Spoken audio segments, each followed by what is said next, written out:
재미있게 산다는 것이 무엇인지 생각해 보신 적 있으실까요? 많은 분들이 이렇게 말씀하십니다. 나이가 들면 재밌는 일은 자연히 줄어드는 것이라고요. 몸도 예전 같지 않고 갈 곳도 줄어들고 만나는 사람도 줄어드니까 그냥 그렇게 사는 거라고요. 그런데 여기 이상한 일이 있습니다. 똑같이 예순이 넘었는데 어떤 분은 매일 아침이 기대된다고 하시고 어떤 분은 오늘 하루도 그냥 지나갔다고 하십니다. 건강의 차이도 아닙니다. 돈의 차이도 아닙니다. 심지어 자식이 잘 됐느냐, 못 됐느냐의 차이도 아닙니다. 차이는 딱 하나였습니다. 재미를 기다리느냐, 재미를 만드느냐였습니다. 옛말에 즐거움은 찾아오는 것이 아니라 찾아가는 것이라고 했습니다. 그런데 언젠가부터 즐거움이 찾아오기를 기다리는 쪽이 되어버린 적 있으신가요? 자식이 와주기를, 날씨가 좋아지기를, 몸이 나아지기를, 오늘은 기다리는 삶에서 만드는 삶으로 건너가는 방법 6가지를 먼저 말씀드리겠습니다. 오늘 이 6가지 가운데 딱 하나만 가슴에 담으셔도 내일 아침이 오늘과는 다르게 시작되실 겁니다. 좋아요와 구독으로 함께 해주세요. 가슴이 답답해진다면 무언가를 기다리고 있는 것입니다. 손이 가만히 있다면 아직 시작하지 않은 것입니다.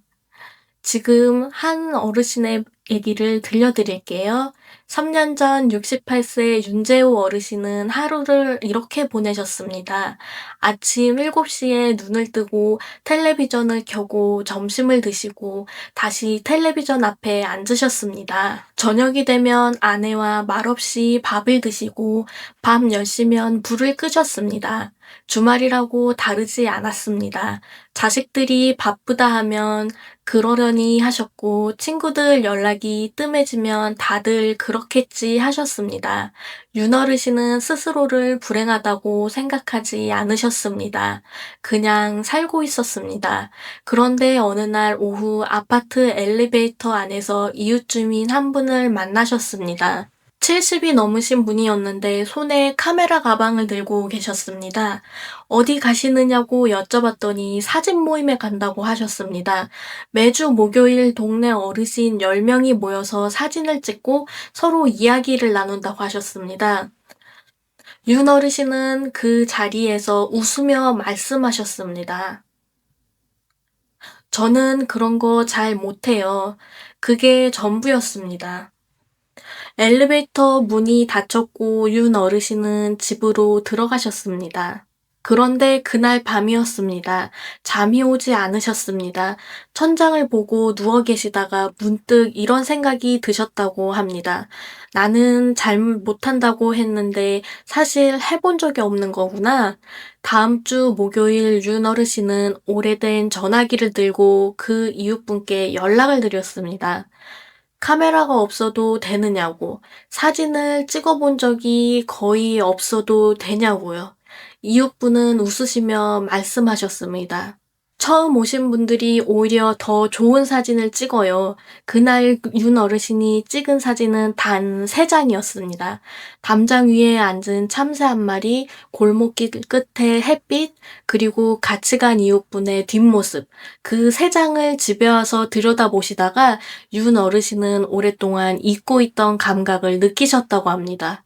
무언가를 만들었다는 감각, 오늘 하루를 그냥 보내지 않았다는 감각, 3년이 지난 지금 윤 어르신의 전화기 사진첩에는 사진이 4,000장 넘게 들어있습니다.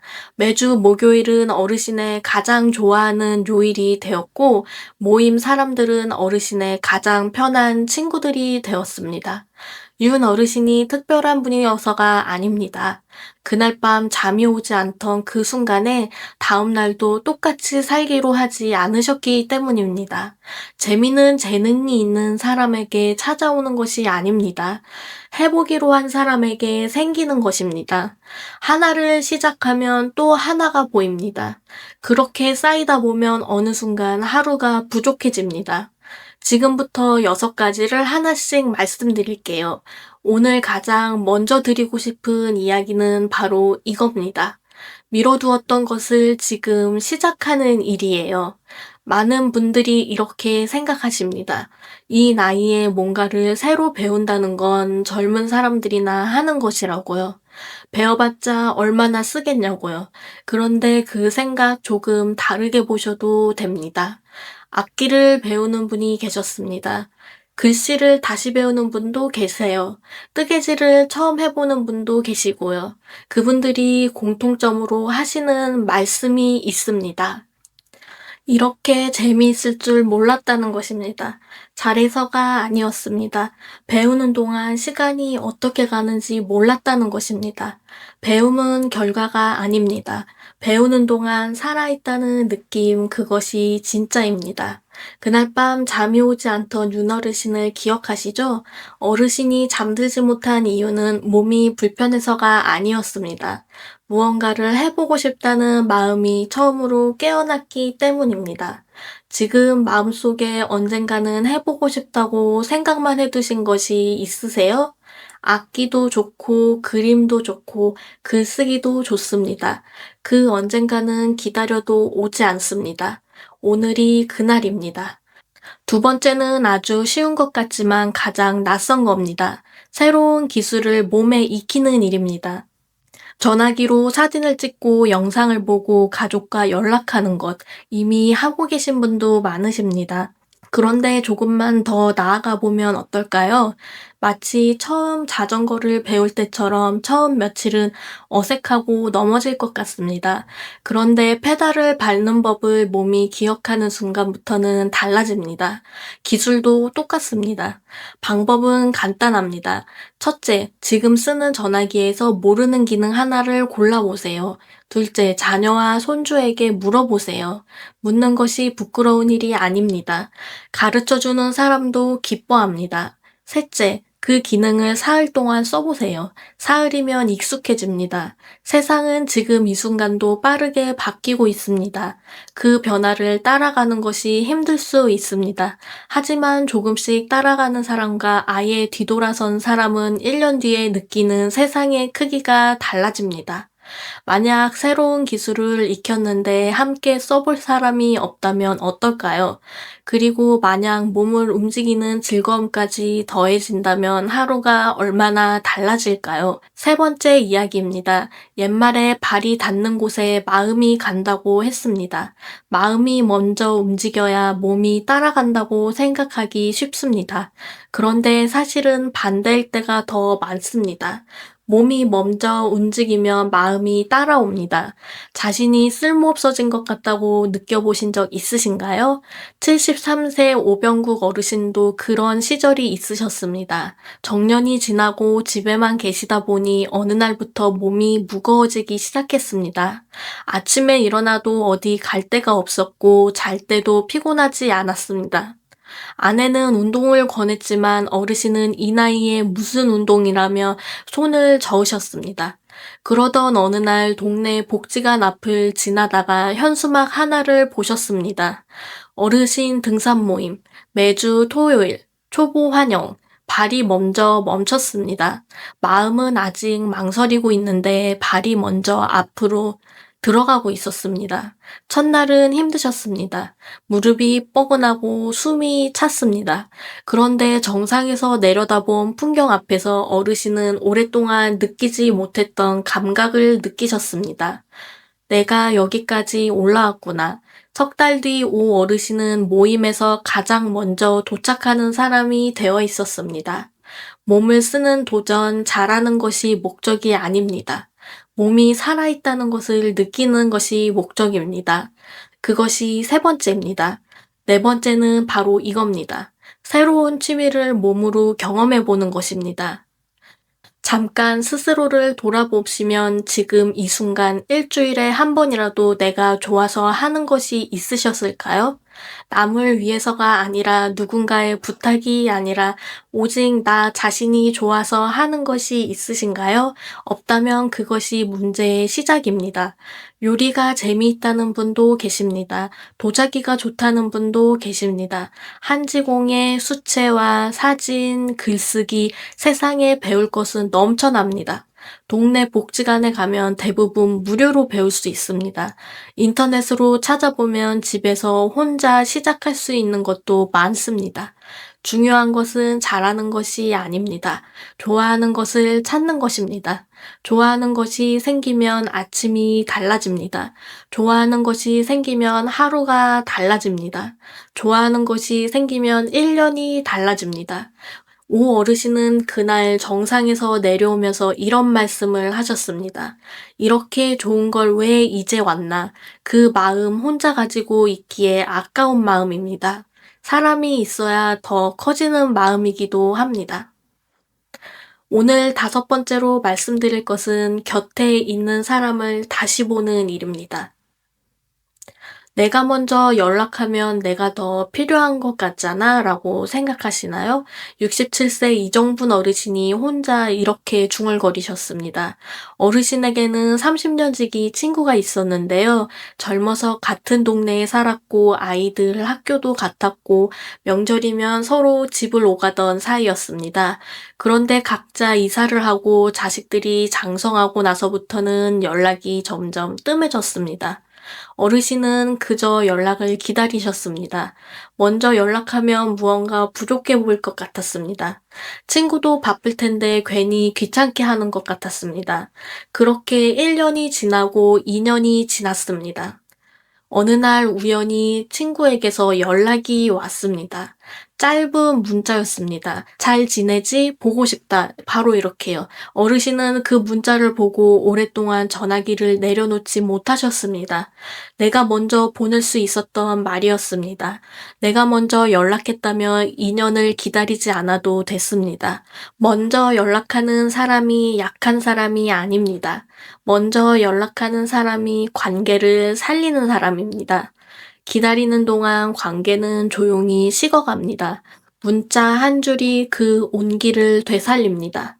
여섯 번째입니다. 나눔으로 삶의 보람을 채우는 일입니다. 관계는 화분과 같습니다. 물을 주지 않으면 시들고 햇빛이 닿지 않으면 잎이 노랗게 변합니다. 그런데 화분은 물과 햇빛만으로 자라지 않습니다. 가끔 분갈이도 해주어야 하고 새 흙을 넣어주어야 합니다. 봉사도 그런 것입니다. 관계라는 화분에 새 흙을 넣는 일입니다. 자원봉사라고 하면 거창하게 생각하시는 분들이 많습니다. 그런데 동네 경로당에서 한 달에 한 번 음식을 나누는 것도 봉사입니다. 복지관에서 글을 모르는 어르신께 한글을 가르쳐 드리는 것도 봉사입니다. 내가 가진 것을 조금 나누는 것, 그것이 화분에 새 흙을 넣는 일입니다. 나눠주는 사람이 채워집니다. 이것이 봉사의 역설이고 관계의 이치입니다. 말씀드린 6가지를 실제로 삶에 녹여내는 방법 3가지를 더 말씀드리겠습니다. 첫 번째 실천법입니다. 아주 작게 시작하세요. 많은 분들이 무언가를 새로 시작할 때 처음부터 크게 계획을 세우십니다. 매일 1시간씩 운동하겠다. 매주 모임에 나가겠다. 올해 안에 악기를 배우겠다. 그런데 그 계획이 사흘을 넘지 못하는 경우가 대부분입니다. 이유는 하나입니다. 너무 크게 시작했기 때문입니다. 처음부터 1시간을 걷지 않아도 됩니다. 현관문을 열고 10걸음만 나가보세요. 처음부터 모임에 나가지 않아도 됩니다. 전화기를 들고 오래된 친구 번호를 찾아보는 것부터 시작하세요. 처음부터 악기를 사지 않아도 됩니다. 배우고 싶은 악기의 이름을 검색해 보는 것으로 충분합니다. 작은 시작이 쌓이면 큰 변화가 됩니다. 10걸음이 100걸음이 되고 번호를 찾는 것이 문자가 되고 검색이 등록이 됩니다. 처음 한 발이 가장 어렵습니다. 그 한 발만 내디딘다면 나머지는 따라옵니다. 오늘 이 영상을 끄고 나서 딱 하나만 해보세요. 가장 작은 것으로요. 그것이 첫 번째 실천법입니다. 두 번째 실천법입니다. 실패를 즐기는 연습을 하세요. 새로운 것을 시작하면 반드시 서툰 시간이 옵니다. 그림을 그리면 마음에 들지 않고 악기를 배우면 소리가 엉망이고 모임에 나가면 말이 잘 안 나옵니다. 그 순간 많은 분들이 이렇게 생각하십니다. 역시 나는 안 되는구나. 이 나이에 무리였구나. 그런데 그 생각 조금만 바꿔보세요. 서투른 것은 아직 익숙하지 않다는 뜻입니다. 잘 못하는 것은 이제 막 시작했다는 뜻입니다. 세상에서 처음부터 잘하는 사람은 없습니다. 지금 잘하는 사람은 전부 못하던 시절을 지나온 사람들입니다. 서툰 나를 보고 웃어보세요. 엉망인 그림 앞에서 한번 웃어보세요. 삐걱거리는 소리를 내고 나서 한번 웃어보세요. 그 웃음이 나오는 순간 이미 즐기고 있는 것입니다. 즐기는 사람은 포기하지 않습니다. 포기하지 않는 사람은 결국 달라집니다. 그것이 두 번째 실천법입니다. 세 번째 실천법입니다. 하루에 한 줄만 기록하세요. 오늘 무엇을 했는지, 무엇이 좋았는지, 무엇을 느꼈는지 딱 한 줄이면 됩니다. 일기라고 생각하지 않아도 됩니다. 수첩이 없으면 전화기 메모장도 좋습니다. 오늘 공원 벤치에 앉았다. 오늘 오랜 친구에게 문자를 보냈다. 오늘 처음으로 붓을 잡았다. 한 줄이면 충분합니다. 그 한 줄이 쌓이면 놀라운 일이 생깁니다. 한 달 뒤에 그 기록을 들여다보면 내가 이렇게 많은 것을 했구나 하는 것이 보입니다. 아무것도 하지 않은 것 같았는데 사실은 조금씩 움직이고 있었다는 것이 보입니다. 그 기록이 다음 걸음을 내딛게 하는 힘이 됩니다. 재미있는 인생은 거창한 계획에서 시작되지 않습니다. 오늘 한 줄, 내일 한 줄, 그렇게 쌓인 하루하루가 모여서 만들어집니다. 그것이 세 번째 실천법입니다. 기다리는 사람은 재미가 찾아오기를 기다립니다. 만드는 사람은 오늘 하루 안에서 재미를 찾아냅니다. 이 이야기가 필요한 분이 여러분 주변에 꼭 한 분은 계실 겁니다. 공유 버튼 하나가 그분께 닿을 수 있습니다. 좋아요와 구독 버튼을 눌러주세요. 오늘도 함께 해주셔서 고맙습니다.